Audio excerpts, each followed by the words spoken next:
Sire, il est temps de nous préparer pour le combat. Les hommes attendent vos ordres. Ne vous inquiétez pas.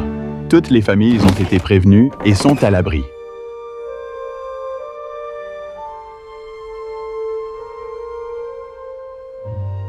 Je boirai un verre avec vous après avoir remporté la bataille. Pour l'heure, il faut que l'on se prépare au combat.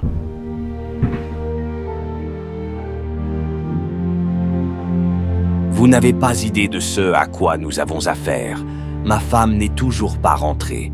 J'aurais aimé la revoir avant de mourir sur le champ d'honneur. Je ne savais pas que vous aviez une femme. Qui est-elle? Elle est l'impératrice d'Arcanum et aussi une mage noire. Comme les deux mages que vous avez vus, ils viennent du même monde.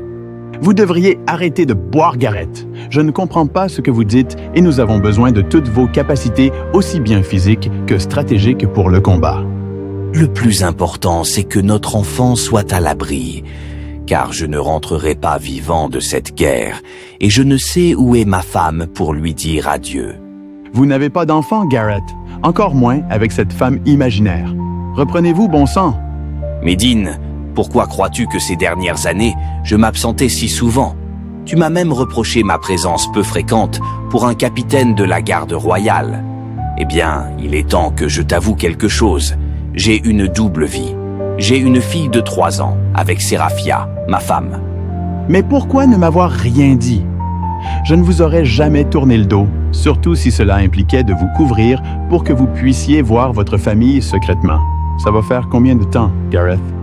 Tu te souviens de cette mission dans les marais des terres du Sud, Médine, celle où j'ai dû m'absenter pendant des semaines sans explication. C'est là que tout a commencé. Je me souviens, capitaine. Vous reveniez toujours plus silencieux, plus distinct. Que s'est-il passé là-bas? Je l'ai vu pour la première fois à travers la brume, une silhouette toute vêtue de bleu, comme un spectre flottant au-dessus des marais. Je pensais à un espion des terres du Sud.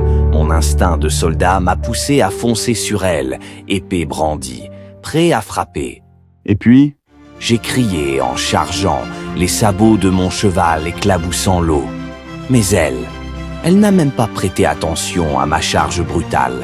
Elle était là, cueillant des herbes, totalement indifférente à ma menace. Quand je suis arrivé à côté d'elle, je lui ai ordonné de se retourner et de dévoiler son identité. Elle s'est retournée légèrement, très peu intéressée par ma demande. Je me suis mis face à elle, pointant mon épée juste sous sa gorge. Elle n'a pas réagi?